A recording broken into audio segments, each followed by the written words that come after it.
Great. Now, moving on to, looking on to these union sites, I see a lot of the things that they say that they do for union members.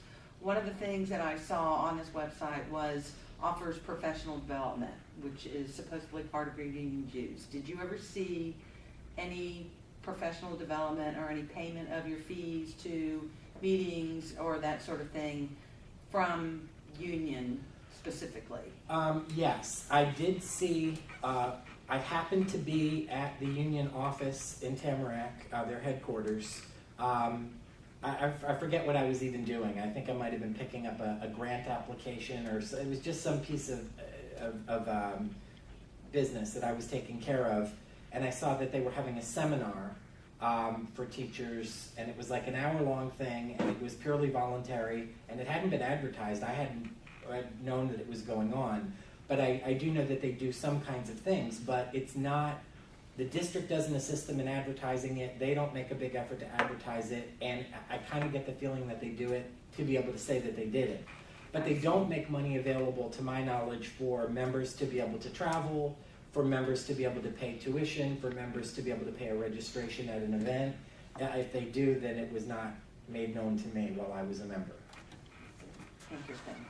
Now, moving on to political campaigns, because again, this has to do with the money and the way that the unions spend their dues, and the NEA, from my statistics, is the largest contributor to political campaigns. Now, whichever campaign they choose to pay for, is it right for them to be then involved in a political campaign when there is a concerted effort on other groups to stop, like for instance, business groups from contributing to political campaigns? So when you say business groups will probably give to Republicans, the figures I have, Washington Education Association contributed $226,000 to Democratic campaign, $5,000 to Republican campaigns in the same year. What do you think? I think that's defensible, and the reason why is because what is the union there to do other than to protect the interests of the members? The interests of the members are teachers, and so one of the union responsibilities, to my way of thinking, should be supporting candidates that will get into position and do things once elected that will benefit the members. And what most members want is to be able to do their jobs and do them well, Sure. and so they want education-friendly candidates to be elected. So I think that the case can be made that one of the efforts of the union should be to support the election of education-friendly candidates. And I think we have to be honest about the fact that the two main political parties have separate platforms and separate agendas, and one is a little more friendly to education and one is a little more hostile to public education.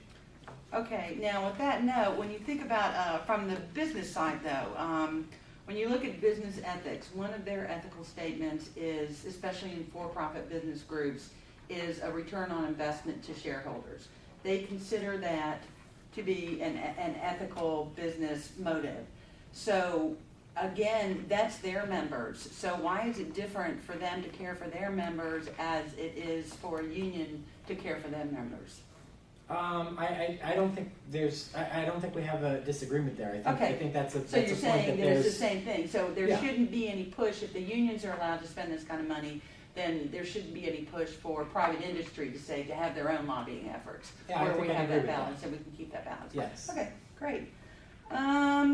Do you think that unions improve education quality? I know you say that they support educational platforms.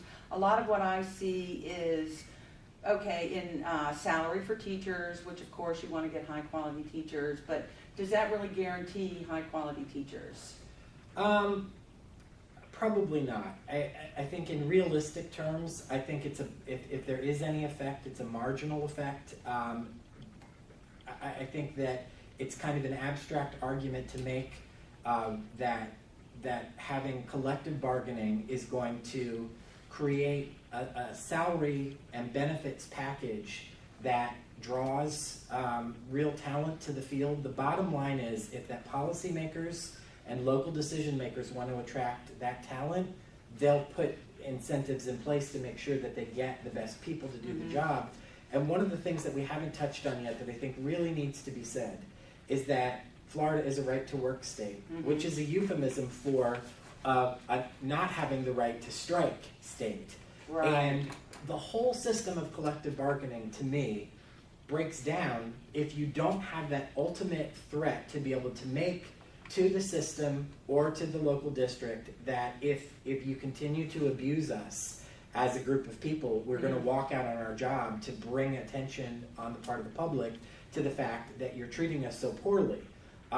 When that's not there, what's the point of the union? I really have to say, as a former member, that the only reason I paid my dues every month was in the event that something might go wrong, that I might have the backing of, my peers as collected into this bargaining unit.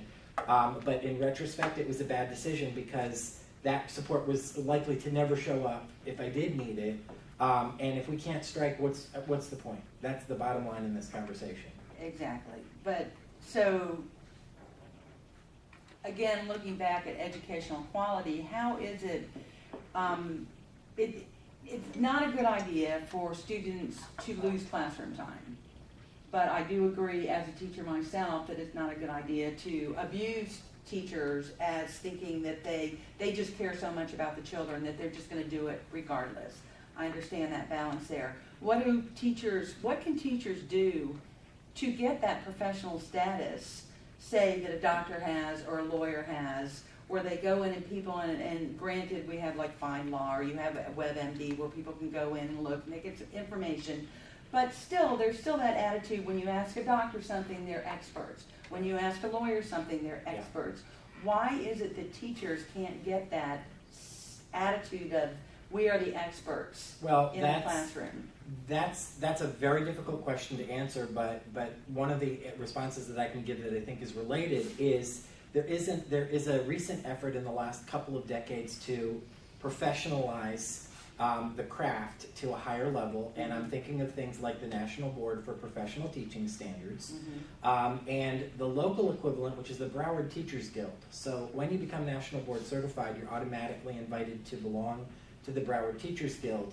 But that notion of this is a craft that we practice, and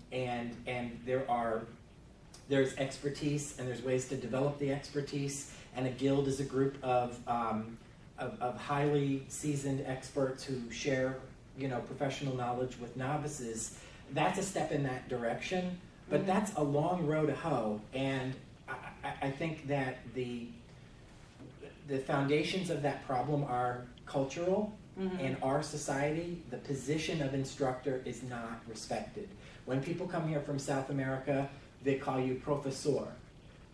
As a classroom teacher in K through 12, because in their cultures they believe that you are like a doctor and like a lawyer. For some reason we don't have that here, and I think one of the main reasons why is that the people who legislate don't have any experience in the classroom. And until that gets fixed, I think we're going to continue to see the problem of educators not being respected and subsequently of their employers walking all over them. Okay, so on that note though, do you think being associated with a labor movement, as unions are, does that help the process of a teacher becoming noted as a professional as opposed to a laborer? No, when you on the contrary.